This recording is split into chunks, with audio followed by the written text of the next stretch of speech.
आपका स्वागत। कक्षा 8वीं गणित के प्रश्नावली 6.3 के प्रश्न संख्या 4 को आज हम हल करेंगे। प्रश्न संख्या 4 इस तरह से है। अभाज्य गुणनखंड विधि से निम्न संख्याओं का वर्गमूल ज्ञात कीजिए।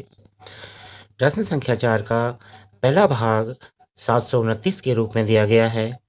सबसे पहले हम 729 के अभाज्य गुणनखंड करेंगे। तो सबसे पहले 729 के अभाज्य गुणनखंड कर लेते हैं। 729 में 2 से भाग देंगे तो 2 का भाग नहीं जाएगा, तो 3 से ट्राई करेंगे। 3 दूना 6, बचा 1 हुआ 12, 3 चक्कू 12, 3 तियाँ 9। फिर 3 से प्रयास करेंगे। 3 अट्ठा 24, 3 एकम 3। फिर 3 का भाग देंगे। 3 दूना 6, 3 सत्ता 21। फिर 3 का भाग देंगे। 3 नमा 27 और 3 तियाँ 9। इस तरह से हमने 729 के अभाज्य गुणनखंड कर लिए हैं। अतः हम 729 के सामने इन अभाज्य गुणनखंडों को लिख लेते हैं।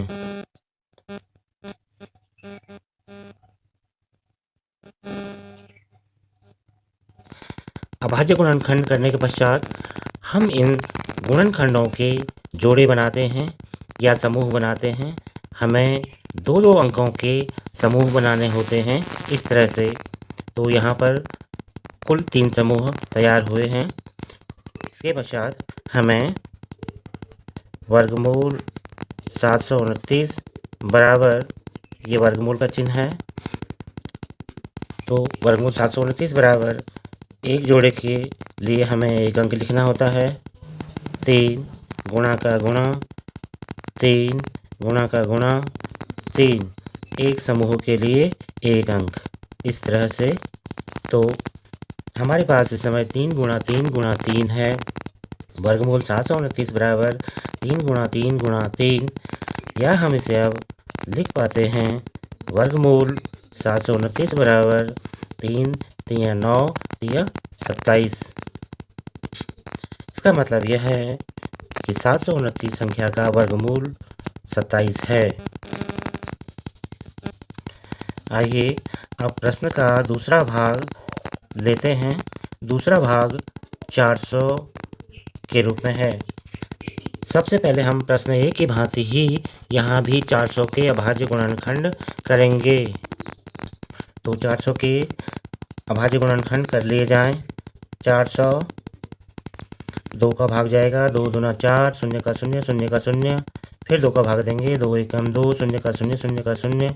फिर 2 से भाग देंगे, 2 पंजा 10, शून्य का शून्य। फिर 2 का भाग देंगे, 2 दूना 4, 2 पंजे 10। फिर 2 का भाग देंगे, 2 का नहीं जाएगा, 5 का देंगे, 5 पंजा 25 और 5 एकम 5। इस तरह से हमने 400 के अभाज्य गुणनखंड कर लिए हैं। और अब हम उन्हें 400 के आगे लिखेंगे। 2 गुणा 2 गुणा 2 गुणा 2 गुणा 5 गुणा 5। अब दूसरा कार्य जो हमें करना है वो वर्गमूल का चिन्ह बनाते हुए 400 लिखकर उसके सामने अभाज्य गुणनखंडों के पेयर बनाने हैं। 2-2 के पेयर बनेंगे या 2-2 के जोड़े बनेंगे। तो इस तरह से हमारे पास कुल 3 जोड़े यहाँ पर प्राप्त हुए हैं। अब हमने प्रत्येक जोड़े के लिए एक अंक लिखना है। इस जोड़े के लिए 2, इस जोड़े के लिए 2 और इस जोड़े के लिए हम 5 लिखेंगे। तो ये हो गया वर्गमूल 400 बराबर 2 गुणा 5, यानी 2 दूना 4, 4 पंजे 20। वर्गमूल 400 बराबर 20। यहाँ हमने 400 का वर्गमूल 20 प्राप्त कर लिया है। अब हम प्रश्न का 8वां भाग हल करेंगे, जो इस तरह से है। 9216 9216। तो सबसे पहले हम 9216 के खंड कर लेते हैं। 9216 9216 में 2 का भाग चला जाता है।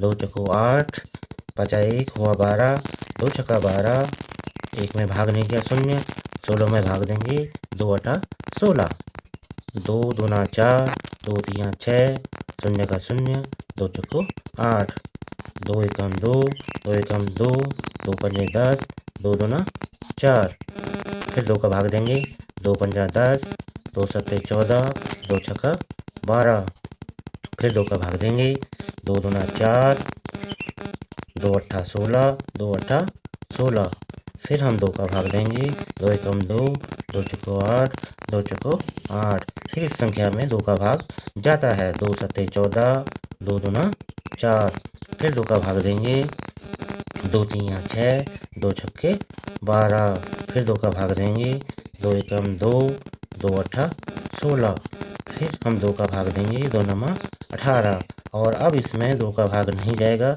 3 का भाग जाएगा, 3 तिया 9।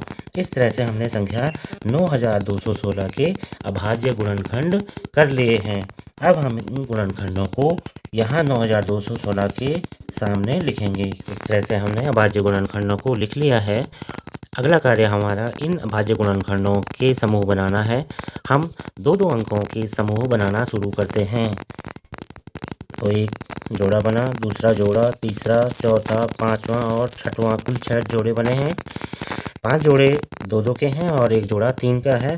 तो प्रत्येक जोड़े के लिए अब हम एक अंक लिखना शुरू करते हैं। तो इस जोड़े के लिए 2 गुणा का गुणा, इस जोड़े के लिए 2 गुणा का गुणा, इस जोड़े के लिए 2 गुणा का गुणा, इस जोड़े के लिए 2 गुणा का गुणा, इस जोड़े के लिए 2 गुणा का गुणा, इस जोड़े के लिए 3। अतः वर्गमूल 9216 बराबर 2 गुणा 2 गुणा 2 गुणा 2 गुणा 2 गुणा 3। इन सभी अंकों को हम गुणा करेंगे और इनका गुणनफल हमें 96 के रूप में प्राप्त हो रहा है।